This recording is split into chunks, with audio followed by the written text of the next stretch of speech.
Hello बच्चों, कैसे हैं आप लोग? फिलहाल अच्छे ही होंगे। This is Manas Kashyap from the study point और आप पढ़ने जा रहे हैं physics that you can feel. Chapter second से ही हम उस चीज़ को फॉरवर्ड करते हैं जब हम कैलकुलेट किए थे एक्सटर्नल इलेक्ट्रिक फील्ड में वैद्युत स्थितिज ऊर्जा बाह्य वैद्युत क्षेत्र में। तो हमने एक सिंगली चार्ज के लिए कर लिया था और multiple charge and system of charges के लिए कर लिया था। आज है कि एक डाइपोल ले जाकर रख देते, एक वैद्युत द्विध्रुव ले जाकर रख दे रहे, कहाँ पर? उसी बाह्य वैद्युत क्षेत्र में, और वहाँ पर हम पोटेंशियल एनर्जी कैलकुलेट करेंगे कितना होता है। तो डाइपोल को पहले समझते हैं, डाइपोल होता क्या है, इलेक्ट्रिक डाइपोल क्या होता है। तो एक समायोजन है, एक सिस्टम है किसके? टू चार्जेस का, जिसमें एक माइनस और प्लस चार्ज बहुत ही कम डिस्टेंस, जिसको हम 2L अज्यूम कर लें, जिसके सिरे A व B रहे। अगर A व B सिरों पर जिनके बीच की दूरी 2L है, बहुत कम है, minimum L is very less, L is very less than 2L could not be more than that, minus Q and plus Q। जब इस प्रकार के समायोजन को हम बना देते हैं तो यह वैद्युत द्विध्रुव कहलाता है। इसका मध्य बिंदु क्या होता है? O मान लेते हैं। तो मध्य बिंदु O मानेंगे तो ये भी L और ये भी L, इसकी गणना करने को मिलेगी। ये हम लोग पढ़ चुके हैं, वैद्युत विभव वाले टॉपिक को पढ़ चुके हैं। उसके पहले फर्स्ट चैप्टर में वैद्युत क्षेत्र की तीव्रता ज्ञात करने के लिए वैद्युत द्विध्रुव के कारण, ये सब हमने पढ़ चुका है। वैद्युत द्विध्रुव के बारे में अच्छा नॉलेज है आपको। हमें पढ़ना है कि इसकी पोटेंशियल एनर्जी कितनी होगी, वो भी कहाँ पर? एक्सटर्नल इलेक्ट्रिक फील्ड में। नेक्स्ट, इसका जो वैद्युत द्विध्रुव आघूर्ण होता है, मैं वैद्युत बल आघूर्ण नहीं बोल रहा हूं, वैद्युत द्विध्रुव आघूर्ण सो कहते हो moment of dipole, dipole moment.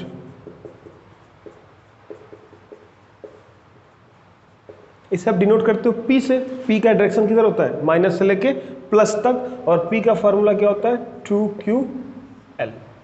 P एक सदिश राशि है, इसका यूज हमको करने को मिलेगा।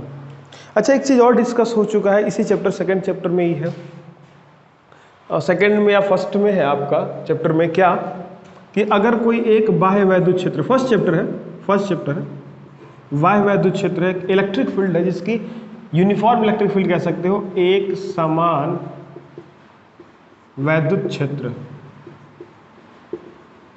एक समान वैद्युत क्षेत्र है, इसमें कोई लाके हम डाइपोल रख दें माइनस Q प्लस Q, तो इसको घुमाने के लिए एक बल लगाना पड़ेगा, जिसको हम टॉर्क कहते हैं, जिसको हिंदी में बल आघूर्ण टॉर्क कहते हैं। इसका सूत्र आप, इसका फॉर्मूला आप वहां से देखेंगे फर्स्ट चैप्टर से, तो tau is equal to PE sine theta, या माइनस PE की वैद्युत क्षेत्र के विरुद्ध घुमाना पड़ता है। P क्या है? इसका वैद्युत द्विध्रुव आघूर्ण है। E क्या है? तो वैद्युत क्षेत्र की तीव्रता है। और साइन क्या है? इन दोनों के बीच में एक कोण है। ठीक है, इन दोनों की आवश्यकता आपको पड़ेगी इस प्रकार के डेरिवेशन में। तो एक समान बाह्य वैद्युत क्षेत्र में वैद्युत स्थितिज ऊर्जा, जो इलेक्ट्रिक पोटेंशियल एनर्जी, वो है क्या? यह जब किसी बाह्य वैद्युत क्षेत्र में एक वैद्युत द्विध्रुव रख दिया जाता है तो लंबवत स्थिति से किसी वर्तमान स्थिति में, वर्तमान मतलब अगर हम ऐसे रखा हुआ उसको ऐसे उठाना चाहते हैं, मतलब ऐसे रखा गया और उसको घुमा के ऐसे लाना चाहते हैं, तो लंबवत स्थिति से वर्तमान स्थिति तक घुमाने में, अब घुमाओगे तो थीटा एंगल घूमेगा और वहाँ पर बल कौन सा लगेगा? बल आघूर्ण, एक बल लगेगा। घुमाने में जो बाह्य बल के द्वारा कार्य किया जाता है वही इसकी स्थितिज ऊर्जा के बराबर होता है। वही जो वर्क डन है वो पोटेंशियल एनर्जी क्या होती है? स्टोर हो जाती है। जैसे ही वो फोर्स हटाओगे वैसे क्या करेगा? परपेंडिकुलर पोजीशन में आ जाएगा। तो परिभाषा क्या है कि किसी भी बाह्य वैद्युत क्षेत्र में वैद्युत द्विध्रुव का जो स्थितिज ऊर्जा होता है वह वैद्युत द्विध्रुव के लंबवत स्थिति से किसी वर्तमान स्थिति तक लाने में, वर्तमान पोजीशन तक लाने में जो बाह्य बल के द्वारा कार्य किया जाता है वही क्या कहलाता है? वैद्युत स्थितिज ऊर्जा पे डाइपोल। एक चीज ध्यान रखिएगा, घुमाने में उसको ट्रांसलेटरी मोशन नहीं देना, उसको रोटेटरी मोशन देना है। रोटेटरी मोशन के टाइम पर जो वर्क डन हो रहा है बस उसी को कैलकुलेट करना है। वैसे कितने वर्क डन होंगे पहले ये कैलकुलेट कर सकते हैं, करेंगे, और कौन कौन से जीरो होंगे ये भी देख लेते हैं, और उसके बाद हम कैलकुलेशन करेंगे फाइनल फार्मूला क्या आता है। Finally formula U equal to होता है माइनस पी इंटू ई। ये डॉट है, दो सदिशों का एक अदिश गुणन है, क्योंकि वैद्युत स्थितिज ऊर्जा एक अदिश राशि है। वैद्युत द्विध्रुव का आघूर्ण जो होता है सदिश होता है, वैद्युत क्षेत्र की तीव्रता भी सदिश होती है। तो आपके पास गिवन क्या होगा, एक वैद्युत द्विध्रुव होगा और एक वैद्युत क्षेत्र की तीव्रता E होगी, जिसमें एक समान वैद्युत क्षेत्र रहेगा, और उसमें ले जाकर एक डाइपोल को रखेंगे। तो जब भी अजम्पशन ले रहे हो आप पोटेंशियल के लिए, पोटेंशियल एनर्जी के लिए, तो पहले आप यही ले रहे हो कि इन्फिनिटी पर रखा हुआ है।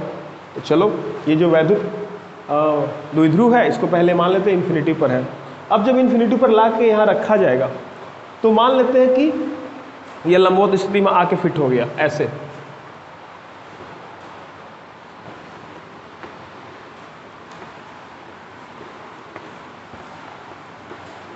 इसे मिटा देते हैं।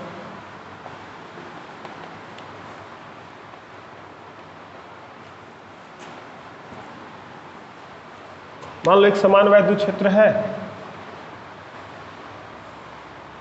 वैसे बाहर बारिश हो रही है, आपको थोड़ा साउंड में डिस्टरबेंस होगा तो उसके लिए सॉरी। ध्यान से ईयरफोन लगा के सुनेंगे तो प्रॉपर सुनाई देगा, और कुछ भी नोट डाउन करना हो तो वीडियो पॉज करके डेरिवेशन हो जाएगा, नोट डाउन कर लीजिएगा, उसके बाद हम कुछ समझाते रहेंगे तो उसको सुनते रहिएगा, ठीक है। यहाँ पर एक समान वैद्युत क्षेत्र है, कोई अनंत पर स्थित है, क्या एक वैद्युत dipole minus Q plus Q, ऐसे लंबवत रख लेते हैं। इसको उठा के यहाँ से यहाँ लाया जाए, मान लीजिए यहाँ पर आ गया माइनस क्यू प्लस क्यू, तो इसको वहाँ से यहाँ तक उठा के लाओगे तो बाह्य बल के द्वारा एक कार्य करना पड़ेगा। क्या है, प्लस चार्ज को लेके आओगे तो क्या बाह्य बल के द्वारा कार्य, यानी कि वैद्युत बल के विरुद्ध कार्य करोगे। क्यों, एक समान वैद्युत क्षेत्र आपने माइनस तो लिया नहीं है, प्लस लिया है, तो प्लस को खींच के लाओगे तो आपको एक बाह्य बल के द्वारा कार्य करना पड़ेगा, वैद्युत बल के विरुद्ध कार्य करना पड़ेगा। बट यही वैद्युत क्षेत्र कैसा है, पॉजिटिव वाला आवेश का है, तो नेगेटिव वाले को तुरंत लाना पड़ेगा, यानी कि ये जो कार्य होगा इस पर ये वैद्युत बल के द्वारा होगा और इस पर बाह्य बल के द्वारा होगा। और दोनों पर चार्ज कितना है, Q है। अब बताओ बल का मान दोनों पर क्या क्या होगा। यहाँ पर जो बल होगा वह इधर कार्य करेगा QE, यहाँ पर जो बल होगा इधर करेगा माइनस QE। दोनों पर समान बल है, एक बाह्य बल के द्वारा करना पड़ रहा है और एक वैद्युत बल के द्वारा खुद ही हो जा रहा है, तो दोनों एक दूसरे को न्यूट्रलाइज कर देंगे, यानी इस द्विध्रुव को यहाँ तक लाने में कोई कार्य नहीं करना पड़ेगा, क्योंकि बल लगा ही नहीं ना, बल नहीं लगा तो कोई कार्य हुआ ही नहीं। क्लियर है।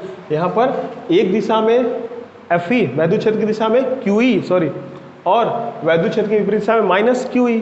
अभी दोनों एक दूसरे क्या कर रहे हैं, न्यूट्रलाइज कर दे रहे हैं। जोड़ोगे तो क्या हो जाएंगे, न्यूट्रलाइज कर देंगे।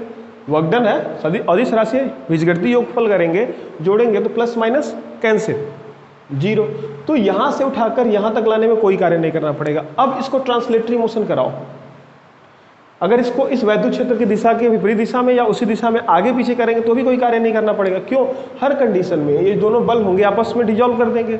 डिजॉल्व कर देंगे तो कोई बल बचेगा ही नहीं, बल नहीं बचेगा तो आप कार्य कहाँ से निकालोगे। क्लियर है।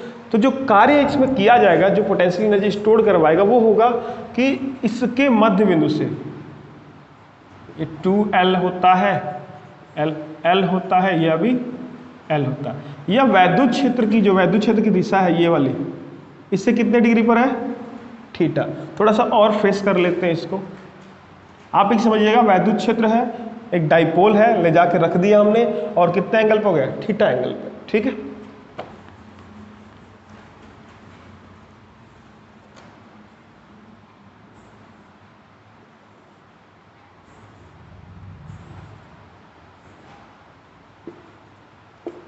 Plus Q O L L पहले से कितना डिग्री पर है, थीटा डिग्री। ठीक। अब इसको हम घुमा के एक एंगल पे, थीटा तो चलो ठीक है, इसको θ1 ले लो अभी, और घुमा के कितना कर देना है, θ2 पर। अब यहाँ परिभाषा में क्या है कि लंबवत से उसकी वर्तमान स्थिति तक लाने में, यानी कि पहले यहाँ था और यहाँ से यहाँ तक लाने में जो बाह्य बल के द्वारा कार्य किया जाएगा। हम एक काम करते हैं, हम कहते हैं ऐसा है था, इसको यहाँ से यहाँ ले जाएंगे तब कितना काम होगा, वही चीज़ माइनस कर देंगे तो पोटेंशियल एनर्जी हो जाएगी। यहाँ था, यहाँ से यहाँ ले जाएगा। अब जब यहाँ से यहाँ ले जाओगे तो जो चेंज हुआ वह क्या करोगे, डी थीटा मान लो। डी थीटा मतलब बहुत अल्प चेंज, पहले थीटा 1 पे था अपने ओरिजिन पोजीशन से, मतलब वैद्युत क्षेत्र की दिशा से, और बाद में कितना हो गया, थीटा 2 पे चला गया, तो change in angle is D theta. Okay, माना एक द्विध्रुव एक समान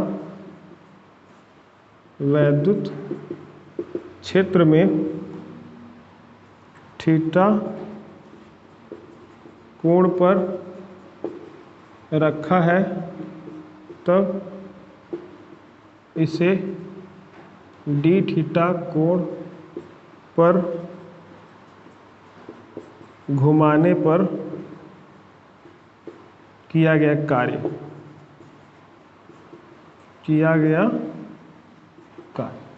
जो कार्य होगा वो भी क्या होगा, डी डब्ल्यू होगा। डी डब्ल्यू क्योंकि आपने थोड़ा वर्क जो डिस्प्लेसमेंट किया, जो एंगुलर डिस्प्लेसमेंट किया वो कितना है, डी थीटा है, तो वर्क डन भी डी डब्ल्यू ले लो, इसी को इंटीग्रेट कर देना। आपको पता है कि छोटा छोटा काम हुआ और उसको हम इंटीग्रेट कर दे, लिमिट लगा के कहाँ से कहाँ तक कर रहे हैं, तो हमारा फुल वर्क डन निकल जाएगा। वही वर्क डन क्या हो जाएगा, पोटेंशियल एनर्जी के रूप में स्टोर हो जाएगा। तो डी डब्ल्यू क्या होगा, टाउ क्या लग गया इसका, अभी इसके पहले मैं समझाया था, minus P E sine theta, ऊपर लिख लो। टाउ इसका एंगुलर या बल आघूर्ण टॉर्क, और डी थीटा क्या हो जाएगा, एंगुलर डिस्प्लेसमेंट, बल गुणे विस्थापन कार्य, क्या बल आघूर्ण गुणे कोणीय विस्थापन इक्वल टू कार्य। ठीक, अगर हमको क्या चाहिए, डब्ल्यू चाहिए, तो हम डी डब्ल्यू को इंटीग्रेट करो। डी डब्ल्यू को इंटीग्रेट करोगे, इंटीग्रेट समाकलन आपको पता होना चाहिए, ये होता है टाउ डी थीटा। अच्छा, टाउ को P E sine theta D theta minus कर लो, माइनस पी ई बाहर रहेगा, साइन थीटा इंटीग्रेट होगा, थीटा के रेस्पेक्ट में इंटीग्रेशन करना है, कहाँ से कहाँ तक ले जाना है, थीटा 1 से थीटा 2 तक अभी हमको ले जाना है।